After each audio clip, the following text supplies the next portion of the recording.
Welcome back to the deep dive. Today, we're plunging into something really profound, I think. We're exploring the alchemical stage of dissolution. Yes, and specifically, how it connects maybe in surprising ways to the Fellowcraft degree in Freemasonry. We've got some great sources, alchemical texts, Jung, Masonic philosophy. Right. And if you were with us last time, you'll remember we talked about calcination, that whole burning away of pride, the ego. Intense stuff. Definitely intense. So now we're moving past the fire, past the ashes. Today's journey is more like an immersion, a deep dive into the waters of introspection, mystery even. Exactly. And our mission really is to figure out how these traditions guide us to actually experience this dissolution, not just talk about it. Yeah, to dissolve that rigid ego, embrace a bit more fluidity inside, and maybe unlock some deeper truths, intuitive stuff. It's a journey, for sure. Beyond just head knowledge, it's about transformation. Okay, so let's start there. In the alchemist's lab, metaphorically speaking, what is dissolution in this whole grand process? Well, it's the crucial second phase, right after calcination. If calcination, shattered the hard outer shell, then dissolution is where those ashes of the ego get submerged, but not into nothingness, into these potent waters. Yeah. Waters of introspection, emotion, mystery. Like a baptism. You could absolutely think of it that way. A baptism of consciousness. Yeah. And immersion into the subconscious where all those fixed ideas, those rigid structures, start to soften. They break down. Interesting. And in traditional alchemy, the term is solutio. You literally take the calcined stuff, the ash or powder, and put it in a liquid. Right. Water, maybe an acid. Okay. The practical goal, to soften and break down the material structure for purification, maybe recombination, or setting it up for the next step. It's moving, as Lindy Abraham put it, from fixed to fluid. Fixed to fluid. I like that. So this isn't just like chemistry in a flask. It's psychological too, spiritual. What does that feel like? Oh, absolutely. That's the core of it, really. Esoterically, dissolution is a deliberate move, a descent into the unconscious, embracing the fluidity of your inner life. Yeah. A descent? Sounds a bit scary. It can be. That hardened ego, the one calcination started to crack, now it has to kind of surrender. Yeah. Dissolve in the emotional, imaginative currents of your own psyche. Carl Jung really helps here. He saw this stage as a vital regression, actually. Back to the prima materia. Prima materia, the original stuff. Exactly. The original undifferentiated chaos that everything psychological and spiritual comes from. Yeah. So it's not just loss or breakdown. It's a return, a reset, almost. Okay, I see. Like going back to basics to rebuild properly. Precisely. And think about this. Calcination confronts you with judgment, right? Harsh light. Yeah. Dissolution, though. Yeah. It opens the door to mystery, ambiguity, the wisdom of not knowing everything. The self becomes, well, mutable, reflective, like water. Capable of depth. Exactly. Capable of depth and transformation. And this is where real integration starts. The psyche lets go of resistance, becomes receptive to archetypes, to intuition. Things logic can't touch. So strength isn't rigidity, it's fluidity, adaptability. That's the realization. It's the ultimate resilience, really.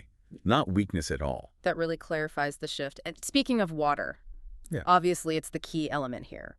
But what's its significance, more than just a solvent? Oh, much more. Water is just such a potent symbol across pretty much every sacred tradition you can think of. Like what? Well, it's the womb, the abyss, the feminine principle. It represents the intuitive, the feeling parts of us, the subconscious. Right. In alchemy, they talk about aqua permanens, this sacred living water, sometimes seen as a universal solvent or a liquid spirit that doesn't just dissolve, but actually heals, regenerates. A living wisdom, not just passive. Exactly. Okay, that's evocative. But, in Freemasonry, you hear a lot about fire, stone, maybe not so much about water explicitly. How does it fit into the Fellowcraft degree? That's a good point. It's not always highlighted in the same way, but I'd argue water absolutely pervades the Fellowcraft degree. Symbolically, it's just subtler. Well, think about the Fellowcraft. They're past the basics of the entered apprentice. They're invited to explore intuition, symbolism, deeper reflection. All things linked to water's fluid, receptive nature. The winding staircase, the middle chamber. Right. And the knowledge pursued there, it's not just intellectual. That's the key shift. It has to be understood emotionally, spiritually. It needs to flow through you. You can't just hold it in your head like a fact. Okay. And if you connect it to, say, Kabbalah, water corresponds to Bina, the supernal feminine intelligence. Bina is about understanding, holding paradox, seeing unity in opposites. That watery lens. Exactly. It lets you see beyond the literal into the symbolic universe. And that's where the ego's rigid ideas dissolve. It's where the deeper self starts to, well, gestate, take form in the hidden depths. So this immersion, it really changes how you perceive reality itself, moving from just facts to symbols, meaning is it cognitive or deeper? Much deeper than just cognitive, I think. It's about transforming your whole way of seeing, developing what Pike might call symbolic sight. Symbolic sight. Yeah. Instead of just seeing what is, you start sensing what squins. You see the echoes, the patterns. It's a richer, more connected way of understanding everything. How you engage with the world fundamentally shifts. Okay, so let's link this directly. How does this alchemical dissolution map onto the Fellowcraft degree specifically? What are the parallels in that Masonic journey? The connections are really strong. The Fellowcraft, having been initiated, is now a builder of the spiritual temple. Right. A journeyman. Mm-hmm. And to advance, they have to ascend the winding staircase. That image itself is just packed with meaning. It's an emblem of mystery, uncertainty. Yeah. That inner passage, it's not straightforward. Right, it winds. Precisely. It's not linear. It's winding, circular, recursive, like consciousness itself or river currents. And that journey forces you to let go. Let go of what? Fixed ideas. Yeah. Concrete logic. Relying only on external security. You have to surrender to enter this realm of myth, poetry, inner sensation, where truth is subtle, fluid, revealed bit by bit. That sounds exactly like the domain of dissolution, letting go of the rigid mind. It really is. And Albert Pike, in Morals and Dogma, he called the Fellowcraft the degree of the hidden mysteries of nature and science. He specifically said you have to descend into the depths of the unconsciouses to awaken that symbolic sight. Wow. So dissolution is the method. It's how you disarm that reliance on just surface knowledge and really confront the deeper stuff inside. The emotional landscape, the spiritual terrain. Like going into a cave, needing other senses. Exactly like that. Feeling your way, trusting the unseen. So for anyone listening on their own path, this isn't just some old concept. It's a necessary challenge, isn't it? Breaking down old thinking to build something new, something more authentic. Absolutely necessary. It's vital for real inner construction. Correct. Humbling, too, when you think how many of our certainties are just waiting to dissolve. Which actually leads perfectly into something else I wanted to ask about. That old Rosicrucian formula, VITRIOL. How does that connect here? VITRIOL, yes. It stands for Visita Interiora Terra Rectificando in Venis Occultum Lapidem. Visit the interior of the earth, and by rectifying, you shall find the hidden stone. It's profoundly linked to dissolution. Because after the ego is, reduced to ash and calcination, it needs to be washed, examined, purified.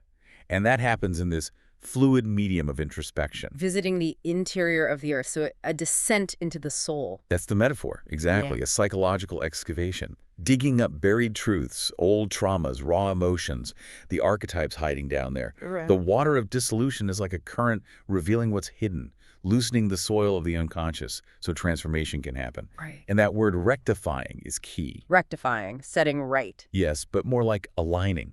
Once the rigid stuff dissolves, you align yourself with your true essential nature.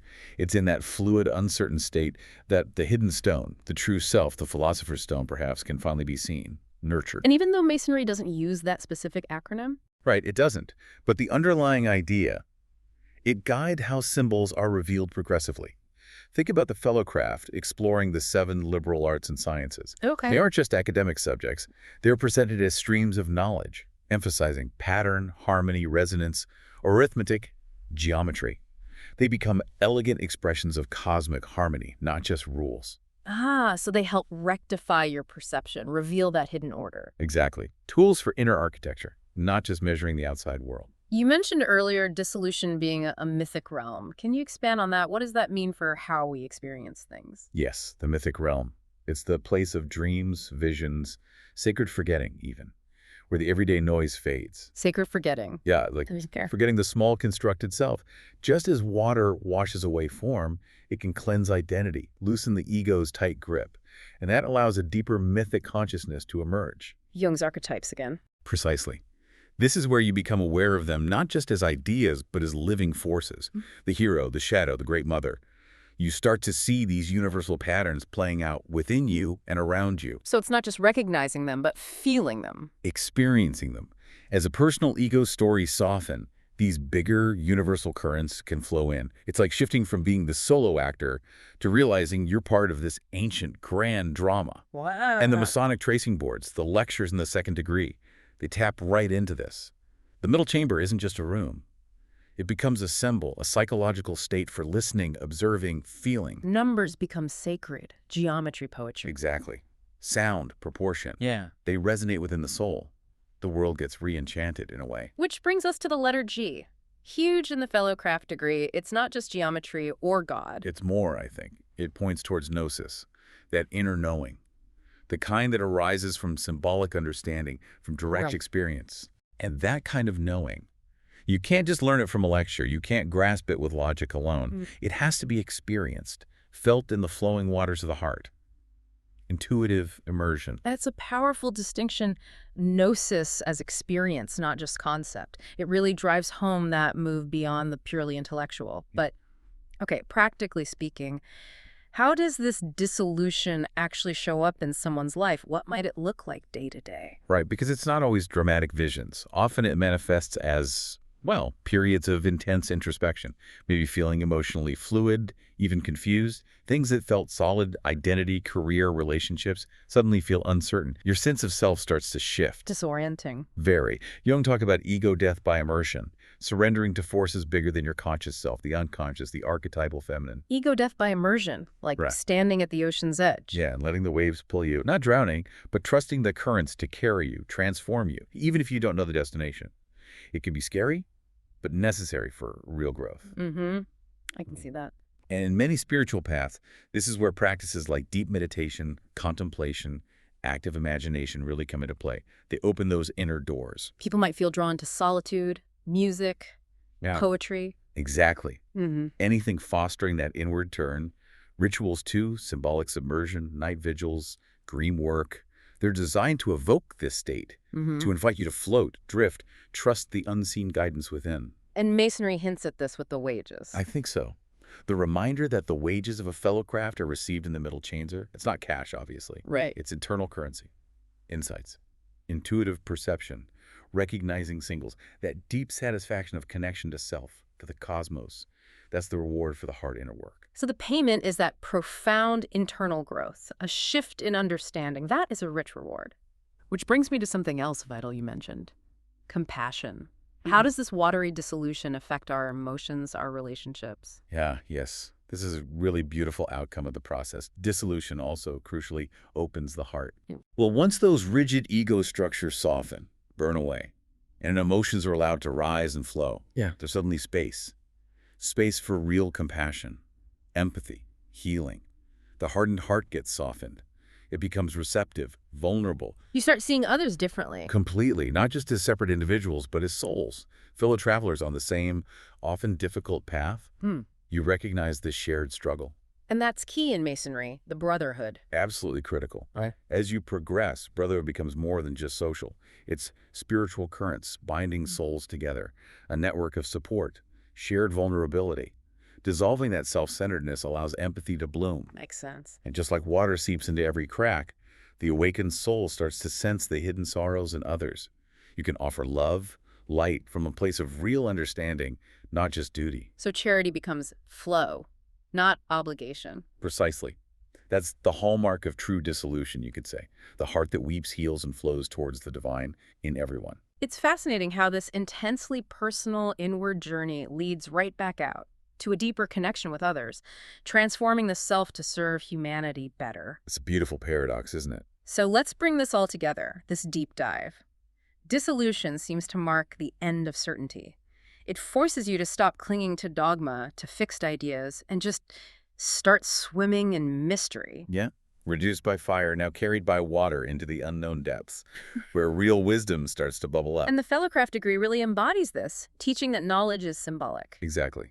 And that true wisdom isn't about possessing facts, but about immersion. Letting a symbol move through you, like water through a valley, shaping you, nourishing you. Becoming wise means becoming soft, fluid, free. That's the essence of it. Able to adapt, connect, embody the truth you find in those depths. And this stage, as profound as it is, it's still just one step. Next time, we'll look at separation, how these insights get distilled, sorted, clarified. Making them usable, potent wisdom. Looking forward to that. Me too. But for now, maybe let's just float in these sacred waters.